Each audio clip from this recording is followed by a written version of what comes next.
Today's Wednesday, November 6, 2019.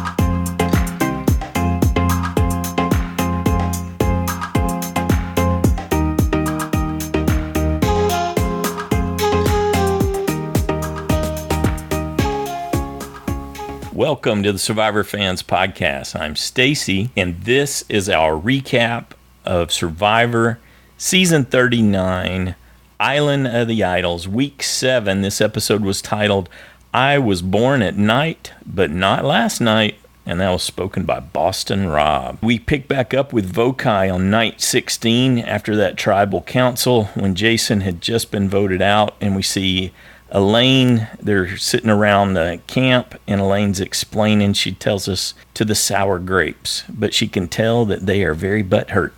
I enjoyed hearing her say that for some reason.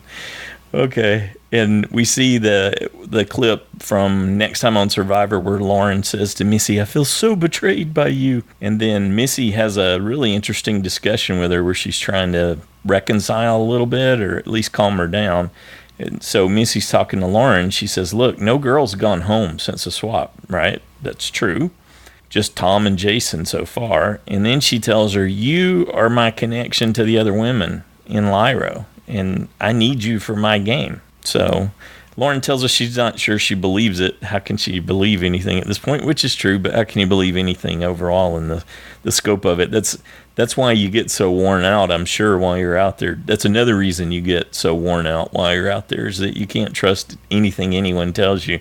But that's a pretty good pitch. I did like Missy's pitch there. We see Elizabeth celebrating with Aaron and get a fist bump there, and then they're all together in one portion of the sleeping area. So you got Elizabeth and Aaron and Missy and Elaine, and we hear Missy say, yeah, they're scared. They are seriously scared now.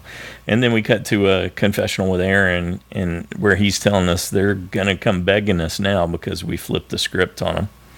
Okay, we cut back to night 16 over on Lairo. It's thundering, lightning, the rain's coming down. We see Karishma, and we see her exclaim, I'm wet, which it just sounded like a kid saying they needed a diaper change, but I guess she was announcing that there was a leak in the shelter. The thing that stood out at first was, oh, she's isolating herself. But then when the time lapses forward, you can see that she's actually the little spoon with Dean. So she wasn't completely isolating herself in the sleeping arrangements. And she tells us that was a terrible night. And we get to see Jamal fail to start the fire. And Jack tells him, hey, let's let Kellee have a try at it. And Kellee comes over, and there's an exchange between Kellee and Jamal. Kellee starts working on it, and then she ends up saying that Jamal took it away from her, but it didn't seem like that was how it played out from what we got to see. He started talking to her and said, well, let's do it over here. And it did look like he was trying to get control back from her, but I don't think he took it from her like she said. She gave it. I think she was annoyed, and she gave it back. That was her response. But her spin on it seemed a little different. In any case, Jack ends up telling him, hey, we really need to let Kellee try. She's really good at that when Jamal fails again. And we do see Jamal asking Jack, am I out of line? I like that Jack didn't answer him directly. He just said, let's let Kellee try. At least that's what we're shown in the edit. And sure enough, Kellee comes in and makes fire. And Kellee tells us that Jamal's a problem. And that's when she's talking about how he took it away from her. And this is a build in a case against Jamal section is what this seems like right here in terms of how this episode played out. We see Noura getting some rice, and she's exclaiming, hey, we're low on rice, and ends up to the point where Jamal's telling her it's because, one, we started with less, and two, you took too much. But Noura can't have that. That can't possibly be the case. And so she goes to Janet and said she wanted to play the woman card. Now, this is significant right here. And because Noura's saying, we need to take control, the women. We've got a majority in terms of based simply on gender, and we can do this here. Janet's replies, hey, let's just calm down, wait till we get to the merge. And Janet tells us that she doesn't trust Dean. He's a pretty boy, and he just needs to go.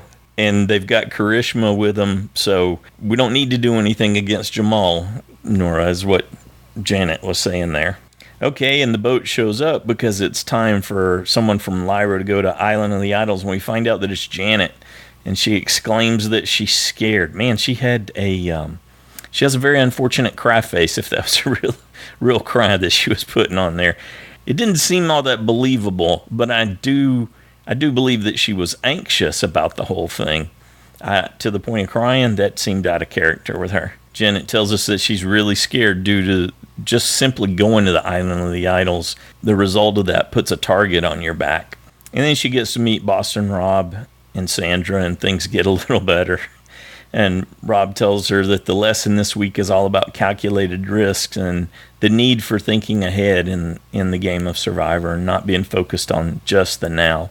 And we get a flashback to Chris making fire against Rick Devens and how he took that risk and how well it paid off for him. And we get to see when Boston Rob proposes. We don't exactly get to see what the game was. We see in his hand, I saw it looked like maybe 3 game pieces. 2 of them of one color and then the third one of a different color. So maybe there's a 1/3 chance that she wins, a 1 in 3. So 33.3 repeating in terms of her chances of winning. If those are the game pieces, and then involved picking the one piece, the single colored piece, something along those lines. I wish they would have explained that part a little more to us. I totally get the whole thing about calculated risks. So it would have been neat to see that. And we get to hear about a new type of an advantage they've come up with. So this one's called the safety without power advantage. And it means that you can choose to play this advantage, and it allows you to leave tribal council before the vote so that you can't be voted out. And it can be used all the way up to when there are only 7 players left in the game. If she plays the game, whatever it was that Rob had there that we didn't get the details on, if she wins, she'll have the safety without power advantage. If she loses, she would lose her vote. And that was interesting to think about, because they have a numbers advantage in her tribe. The real question is, do they really need her vote? What would she be risking? Would it be that significant with that many of them there?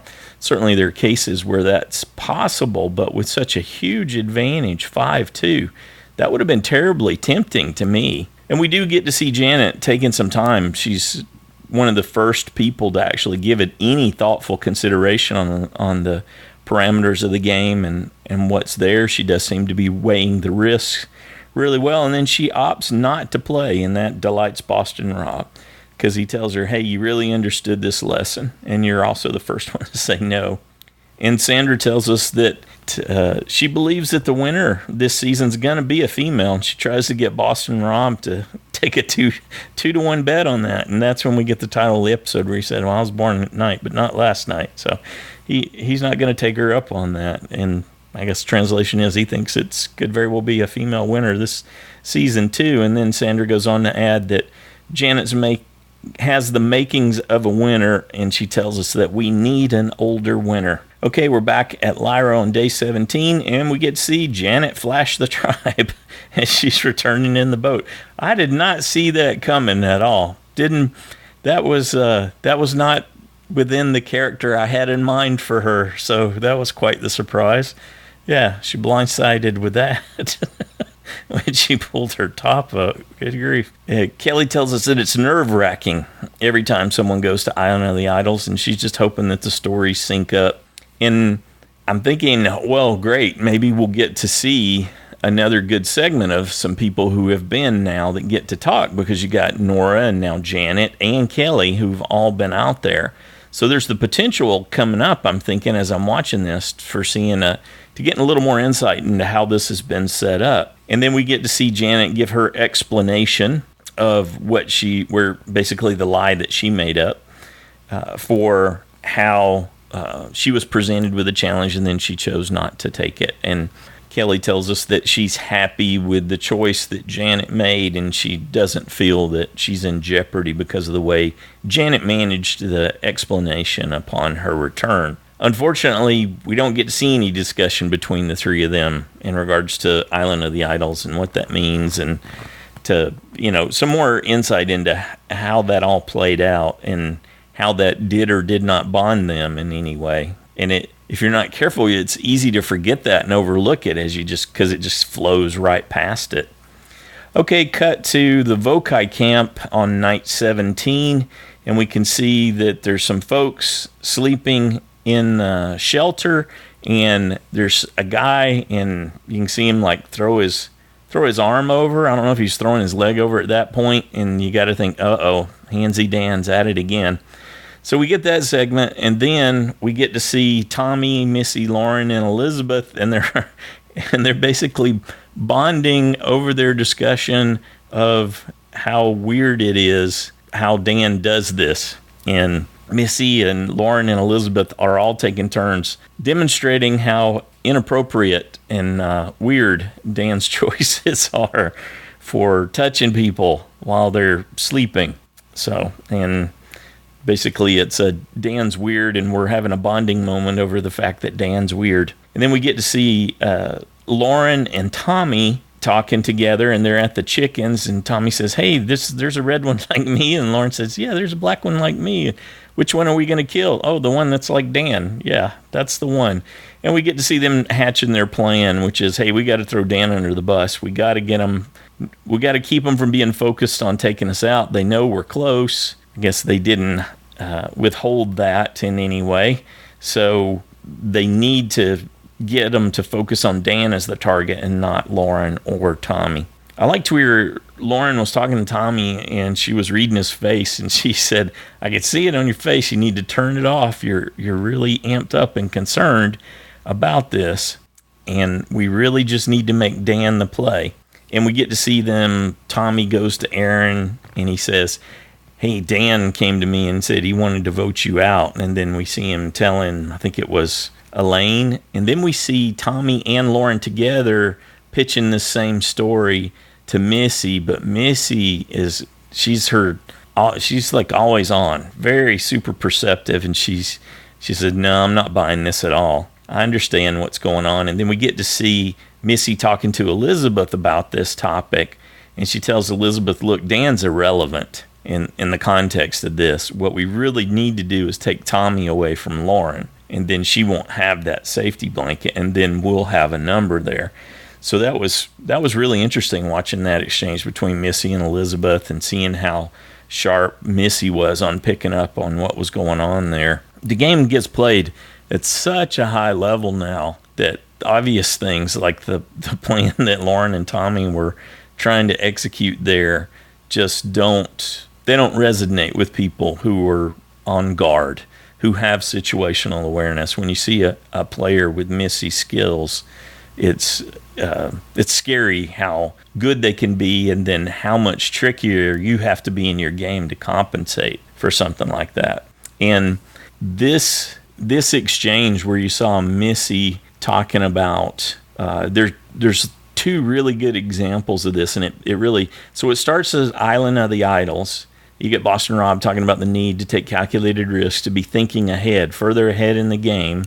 And you see Janet kind of doing that, I guess. That we're supposed to think, oh yeah, she's really doing calculated risks. But you get to see Missy in this analysis and talking with Elizabeth, and how they both see that the threat's not Dan, the threat's Tommy and Lauren, and more specifically it's Lauren, and you need to take Tommy away from Lauren there. And then there's another segment that's coming up where you get to see someone else playing way far ahead in terms of the game. So this is a recurring theme in this episode, the calculated risk and the playing deep into the game already. Usually the message is don't play too deep, but we can see people are thinking several moves ahead here and making plans in that regard. So we get a good example from Missy, and we're going to get a really great one from Kellee coming up here too. Okay, off to the immunity challenge. It tells us it's now day 19, so we skipped over 18. It's a 3-day cycle, but we didn't get any clips from 18. There might be something in the extras. And and there'll definitely be something extra in the extras too, given how this turns out. Okay, immunity challenge. We've got the classic coconut toss into a basket. And once you get enough coconuts in this particular challenge, it drops these great big, super heavy wooden block puzzle pieces, and you got to solve a Survivor logo that's painted onto those pieces. So you got to move the big blocks down the course and then put them up on the table and solve the puzzle. These are big blocks. They're like 3 feet by 3 feet, maybe. Yeah, something along those lines. And when they first get there to the immunity challenge, it's raining, they're shivering and cold. But by the time they get ready to start the challenge, the sun's out and it's already changed. And Probe says, yeah, that's the way it is here in Fiji. It's raining 1 second, clear the next. Okay, so we got 3 rotating shooters. We got Jack and Janet and Dean for Lairo, and then Missy, Tommy, and Elizabeth for Vokai. And right out of the gate, Vokai seems to get the hang of it. So they're doing really good, and Tommy kicked it off for them. Jack was doing good for Lairo too, but it wasn't in the same league. Probst gives us one of those Vokai's on fire, and Lairo's struggling. But they're not too far behind. They eventually get their basket full, and the Lairo pieces fall, and we get to see Dean rolling 2 of them at a time down the course. And then Lauren steps up and starts barking the orders there for Vokai to solve the puzzle. And it looks like they've done it and completely skunked Lairo, even though Lairo starts making up some time. And we see Elaine off to the side saying, it ain't right, it ain't right. And they think they've solved it. They call Jeff over. He says, nope, it's not done. And then that opens the door for Lairo to make a comeback. And it looked like a real nail biter, really close. But Vokai does end up, they correct their mistake, and then they squeak out another win here. And Probst tells us that they beat Lairo by 1 piece. We see Lauren celebrating a little bit there. So she's got her reprieve, and she's super happy. It's not going to be her as far as she's concerned. And then we get a confessional after that loss from Kellee. Kellee says that Lairo sucks. And she reminds us that she's got an idol, and it's only good for one more trip to a tribal council, and that's what's coming up. And she doesn't want to waste it, but she doesn't think she really needs it if the old Vokai will stay strong. And it should be an easy vote with easy old Lairo vote, that is. And I was really hoping they were getting rid of Dean. That's who I had as my vote out for this. And the big question is, is Vokai gonna mess their game up potentially and vote out one of their own, or are they gonna take the easy route and go after an old Lairo and Dean? Karishma just doesn't seem to be at risk. Okay, we're back at the Lairo camp there on day 19, and we see Jamal and Jack and Dean talking, and Jack's trying to reassure Dean. And Jamal tells us that Dean's a little hard to read. He's smarmy. That was interesting. Karishma checks in with Jamal, and he tells her, hey, the vote's Dean. And, of course, she's comforted and very happy. And then in a confessional, Jamal tells us that he brings his hidden immunity idol to every tribal council. But this really should be a safe tribal council, and he shouldn't need it.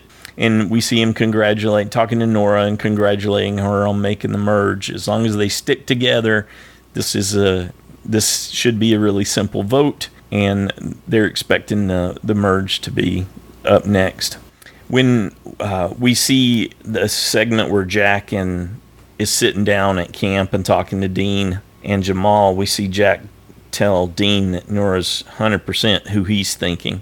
And Dean tells us that as far as he can tell, that's who's going. It's Noura. And he knows it's either him or her, but he says he feels okay, that they've done a wonderful job making him feel safe. And if he goes, it'll certainly be a blindside. We see Kellee talking and checking in and talking with Jack, and they're making plans for being at the merge, and they're both saying, I think Jack says, you can vote me out after I make the merge, and Kellee says, well, you can vote me out, but after I've been, on the second tribal council after the merge. They're both sort of making their case to each other about how important it is to to be at the merge. And then we get a confessional from Kellee, and this is the big pivot point right here, where she reminds us again the idol that she has that she got from Island of the Idols is only good tonight. And she's got a connection to Dean. And then, as if in real time, we see the light bulb go off over her head. She tells us she's having an aha moment and that she's in a moment of inspiration. She's thinking, I really want to give this immunity idol to Dean. And I want to either vote off Jack or Jamal. And then we see Kellee saying that Jack's connected to so many people and he's got this empathetic personality. Basically, she's saying that he's got the better social game. But she sees Jamal as a threat because he doesn't want to go to the end with her. And she tells us that she's thinking of giving it to Dean before Tribal Council, but she wants to pull Noura in for some insurance and have her vote either Jack or Jamal. And then we get to see Kellee and Dean talking down on the beach, and she hatches her plan. She checks in with him to find out if he has an idol, and she tells him, look, everyone's voting for you 1,000%. They're all, which surprises Dean, catches him off guard. So well played, Kellee. She's got him shocked now. He didn't expect that, see it coming. And then she hits him with the next one, which is, look, I've got an idol, and I'm going to give it to you. And she tells us she believes that she's buying some loyalty there. And she believes that this is, yes, indeed, a big move, and then it could shift the course of the game and set off a big string of dominoes falling. This is an interesting situation. My first thought about all this as it played out was, why are you doing that? It really is, like everyone said, this should be easy. You don't need to do that. You can take the path of least resistance and you'll be fine. That's a super low risk path. Just vote Dean out. But no, she wants to shake it up, and she's the other person who's truly playing, looking multiple moves ahead in the game. So her plans to give her expiring immunity idol, which she doesn't need, to Dean and let him play it to save himself and therefore tie himself to her. It's smart too. I didn't get it all at once, but she decided to give it to him before Tribal Council instead of in. So she didn't show her hand. As far as they're concerned, then it's like Dean found it. Or they're free to work up whatever story they want from that perspective. So at this stage in the game, Kellee doesn't necessarily want to be associated with it, but she's using it to shake things up to some degree. Now they have a huge advantage with 5-2 in the tribe with old Vokai versus old Lairo, with only Dean and Karishma there. But Dean and Karishma are almost tied to them too. So it isn't, at first I thought, why risk the numbers getting so close between just the sheer number of people between old Lairo and old Vokai? But they really do have, if this works the way she thinks, it'll even further cement Dean, who couldn't wait to get away from old Lairo, and especially Karishma, who had that feeling well before Dean did. So I guess there's a lot of wiggle room for her in this regard here. So it's not as bad an idea as I initially thought it was going into Tribal Council. Okay, speaking of Tribal Council, it's night 19, and we're headed in. We get the Doom Choir again as they march into Tribal Council, and we hear Boston Rob say, hey, let the show begin. And Probst wastes no time. The first question we get is directed at Kellee, and he's basically outing her game in a way by way of the question. But he's asking her, how big of a leap would it be for someone from old Vokai to switch things up at this point, which is exactly what she's executing to, but she manages the question. From what we got to see, she managed it perfectly. So nothing lost on her end from that part. She handled that really well. And then we get to see this weird exchange between Noura and Dean, and she's telling us there's no love there for Dean. No comfort, no love. It's interesting to see, in hindsight, with Dean sitting there with that idol and how he handles himself there in this exchange. And Dean doesn't waste any time flipping the script on her. And he says, Noura's the one who brought up voting out Jamal, which gets Jamal's attention. And Noura has to explain that it's not that she hates Dean, that she's just simply indifferent to him. And sometimes she has hate for Jamal. like you do for a family member. I kind of like this. This explanation from her is probably one of the most lucid exchanges that we've had from her, and that it was entertaining and it seemed well thought out at the same time. And she even tries to catch it and say, "Hey, Dean's just trying to drive a wedge in between us," but Jamal's very clear. He stays on target. So he didn't answer the question there. We get to see Jack say that he's worried about Noura's ability to keep a secret, but right now he's still leaning in favor of Noura, which is interesting given what she's got planned. But she gives him a quick thanks. Jamal tells us that he is not confident that he's still going to be here tomorrow, and he brings up the possibility of a women's alliance. And he says that they've got the numbers advantage, and I've just got no idea with 4-3, and I got no idea if I'm going to still be around after this tribal council. This next section, where Kellee responded to that, seemed really off to me. So I'll try to explain why. So Kelly's response to that is, well, that's sexist. And we don't hear Fear talk about men's alliances and some other things. And I couldn't help but feel this was almost like a gaslighting she was doing in a way. She didn't say you're crazy for thinking that, but there's a history. There is and it's one profound moment in Survivor history, and it's the Black Widow Alliance. It's like one of the most dangerous alliances and it was all female. So there's grounds for bringing something like this up. And Jamal doesn't make a reference to that per se, but that's certainly what flashed in my head. I thought, wait a second. And that actually involved some aspects of how those ladies were playing the game, and in particular, how Parvati is known to play the game, where the gender is significant because she's taken it, and which she's openly admitted, taking advantage of weakness of men in regards to her physical appearance there.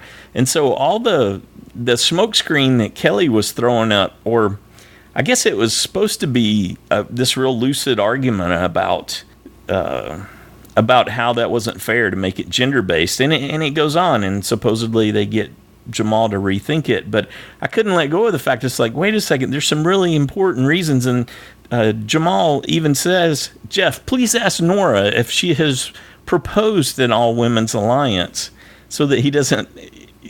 so that it isn't all out of whack to have this as a concern. And Noura, to her credit, acknowledges that, yeah, absolutely, I did. And Jamal's like, see, I'm completely valid in having this point.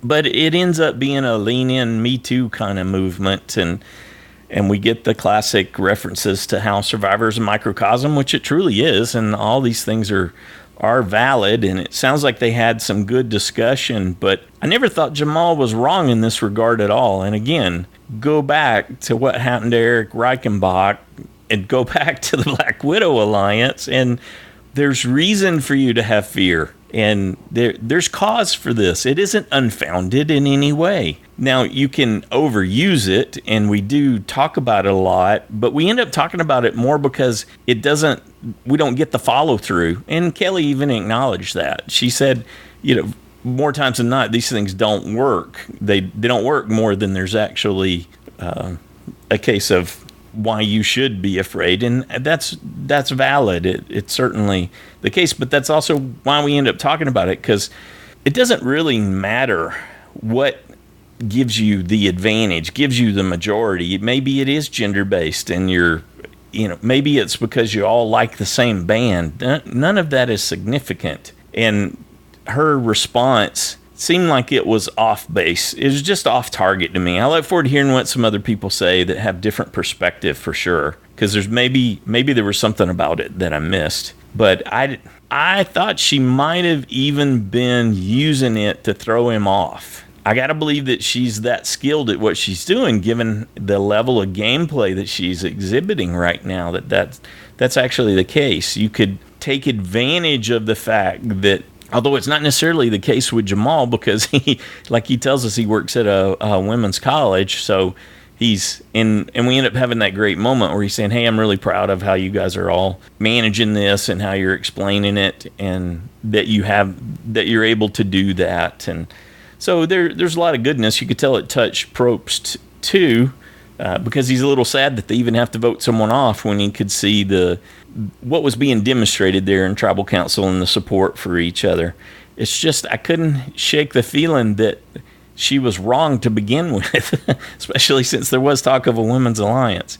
I don't know that she was actually right in the argument she tried to put forward there at all. And Janet gets to have a good moment there, given her perspective, and especially given how she's seen things over her lifetime change. And it's a great point that, and it's like Kellee acknowledged, she really put it together well, saying it's about valuing someone as a human. It doesn't matter what their gender is, or orientation, or religion, or whatever. It's what that person, do they add value? And Janet's point was that you got to prove that. You got to prove that you're worth it. You got to earn respect, and you got to earn that. And that's I like that philosophy, and that's why you hear me talk about value add a lot. And it was just something that came out of working in the environment that I was in, and part of how you got assessed for your success and things like that. It really all boiled down to, are you adding value or not? In so many cases, you could come across where people aren't adding value.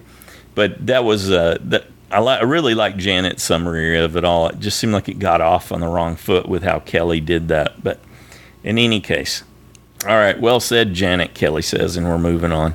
And Jamal tells us he's beaming with pride watching these women and learning things about himself too. We get to have a moment with Jack there where he says, yes, in response to Probst's question, we're going to have to vote somebody out. And this is a game, but you hope that you can vote them out and they can still have value.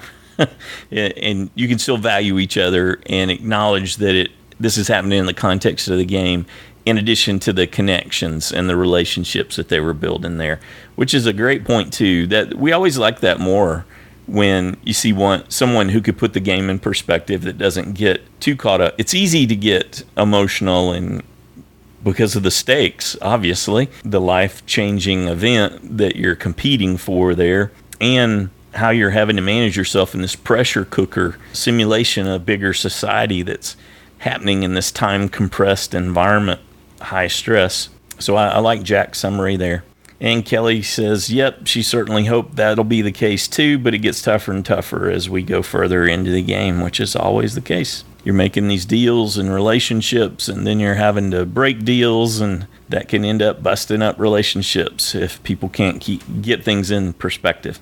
We see when time to vote, Karishma goes up to vote, and she gives a little speech about how Dean's come after her 3 times and missed, but she's going to get him this time, and it's her first time out, and she's going to make sure that he goes.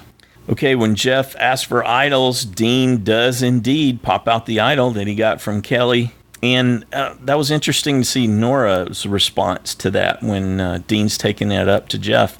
She says, why wouldn't he have played that last time? So she knows that there's some recency element to why that's going on. Yeah, there's no reason he wouldn't have played it if he had it last time when Tom got voted out. And Jamal isn't feeling safe for Noura in a big surprise. Yeah, he goes up and plays his idol for Noura, and Boston Rob immediately comments and says, well, that's a mistake. I thought that was an interesting choice. I look forward to hearing what some of the other fans thought about Jamal's choice to play that for Noura. It's easy to chide him about it in hindsight, but there's certainly reason to believe, because Dean and Noura were the targets, that it might be coming for her. So we get 5 votes for Dean, do not count, and then 2 for Jack, and Jack is out, and Probst tells us he is indeed the first member of the jury. So we're headed towards, 11 in the jury, if it's going to be a final 3. And that also means that anyone who had Jack going as their vote out choice got an extra point, because you get a little bump for the first on jury bonus. And we see in the voting that Dean and Noura are the ones that voted for Jack. Kellee actually voted for Dean, so she's got deep cover, huh? Jamal tells Jack as Jack's grabbing his torch and heading out that he's so sorry. And Noura turns to Jamal and says, sorry you wasted your idol on me. So how exciting. Again, no one is safe. There's, I'll get to the stats in just a second, but I think only 11 people in JSFL got that. So that was very uncommon in terms of a pick. We've had much lower than 11. I think we had 3 earlier in the season. But yeah, that was quite the surprise. So Jack is on his way to the Ponderosa, and that means that we should get a Ponderosa video this week. That's something to look forward to. And they had a nice little clip there honoring Rudy, who passed away. Joanne and I had the pleasure of meeting him at the 20th anniversary party. So that was really cool. Got to go up and say hello and get a picture with Rudy. That was a special moment for us. Certainly, we're all sad to see Rudy pass on. Rest in peace, Rudy. So another exciting episode, and keeps us on our toes heading into the merge. Let's do that next time on Survivor. It is indeed time for the merge. Probst tells us we've reached a milestone, and now all heck's about to break loose. And we get a quick cut with several people. Kellee says, all these old Lairo people have to go.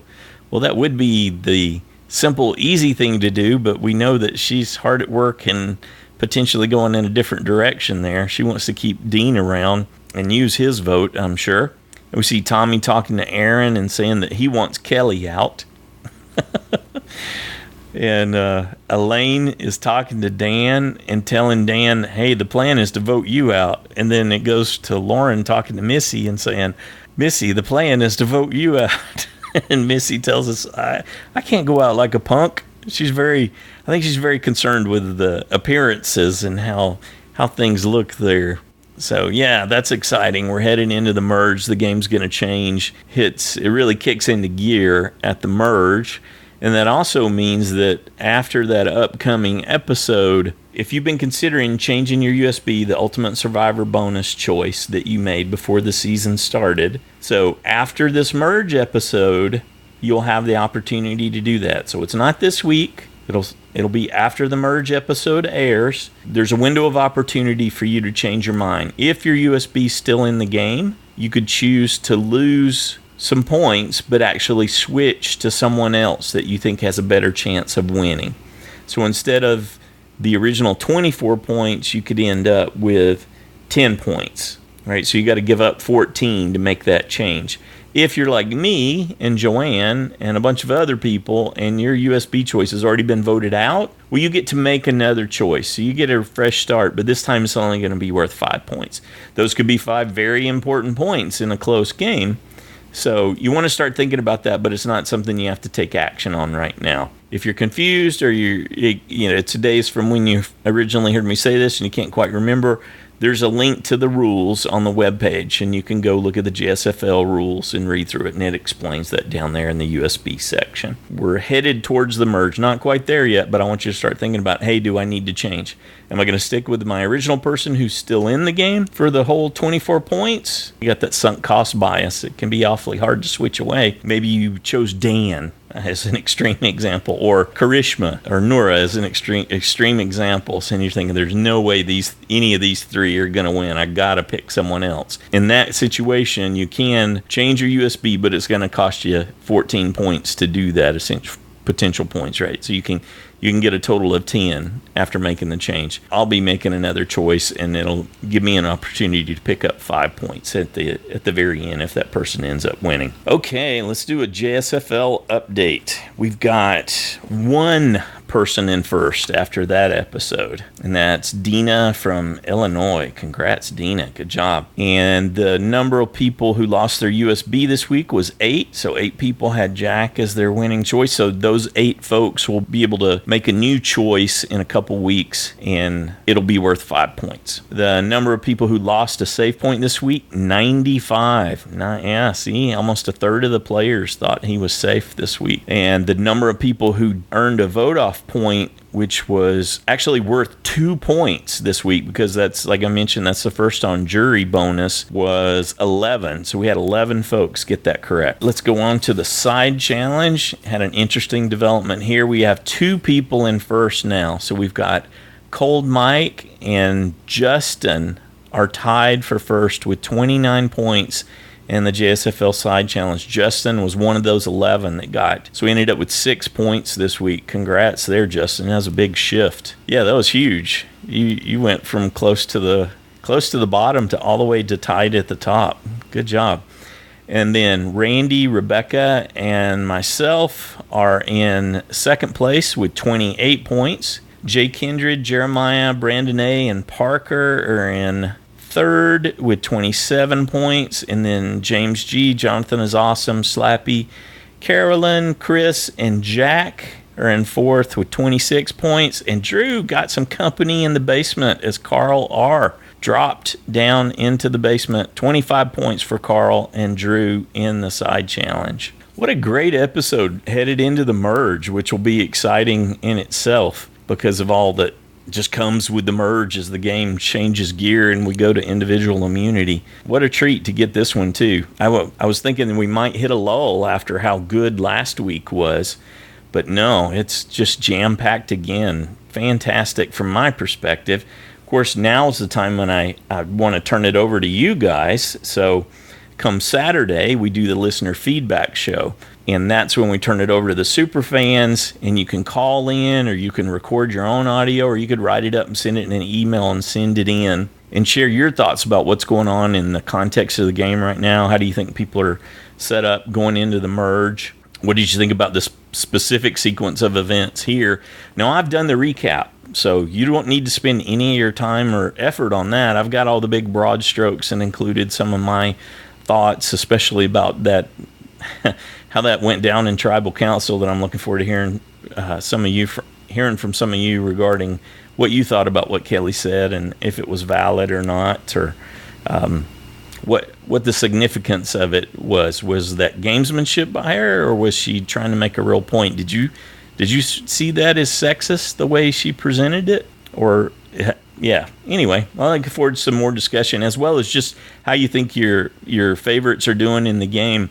Now, we put a 3-minute limit on this. We've been doing this for 15 years now. How's that? And we found that seems like it's a good boundary in terms of us being able to manage the volume, and because maybe you record 3 minutes and send it in. I'll spend at least 3 minutes listening to it if I have to do nothing to it. Actually, I have to do some format conversions and resample it and get it prepped for the show. So I spend more than the time that it took you to record it to do that. And when we've got 20, 30 of those to do, that ends up being a lot of time. If you're one of the folks who has trouble with guidelines and boxes and boundaries, and you send 6 minutes, well, I'm spending 2-3 times that working on it. So that's why we make that request, to help make the workload manageable. But we've been having I keep saying that, been having all these great shows. Last week, another great show. It was really awesome putting that together. And yeah, it takes time, but it's worth it. And we love hearing from people from all different walks of life, all different perspectives. And maybe there's something unique to you that you saw in this episode, and you want to take a minute to talk about that. And I say a 3-minute limit, but you don't have to take 3 minutes. Some of the most impactful ones are under a minute. It just depends on what it is and what you may have to say and how that does or does not resonate with other folks. But we include all these different voices in the show, and we just have a blast being able to talk about our favorite show together. So we're looking forward to hearing from you. The voicemail line, 206-350-1547. There's a toll-free option, 844-643-8737. The email, joanneandstacyshow@gmail.com. You can record your own and attach it and send it, or write it up, and I'll read it into the show for you. Really looking forward to that. Here's something else that I think about, and I usually don't remember to say it, but communication skills. Sorry, this is going to be a little bit of a boring aside, I guess, but I just end up thinking about it in the context of what it means in the podcast here. Communication skills are huge in life. Being able to get your point across to someone else to help influence a direction that you're going to take in business and life and all that kind of thing. Being able to pull your thoughts together in a cohesive way and make an argument or share some experience with someone else so that you can, and that's one of the most important things you can do to connect with other people. It's a huge skill. It's completely tertiary to the podcast, but having that skill it's it's going to benefit you huge in life. And this is a great opportunity to develop that skill just by taking part in a listener feedback show. It may seem overwhelming at first, but like I said, you don't have to fill 3 full minutes. You can do less, and that's perfectly okay. There may be some experience you've had that really resonated with something that you saw on the show, and you can share that, and it'll end up helping someone else. We get these great responses now and then, and we had one just last week where a fan was saying, hey, it meant so much to me to have the podcast, and I listened to that and listening to all the different people who participate and how we come together here at Survivor Fans Podcast to share our thoughts. So you can be doing all that, having fun, talking about your favorite show, and developing one of the most important skills that you need for life at the same time. How's that? No charge. Just your time. Yeah, your time and your passion. Well, I look forward to hearing from you. It's due noon Pacific time on Saturday, and we'll get that together and out to you. Have a good one.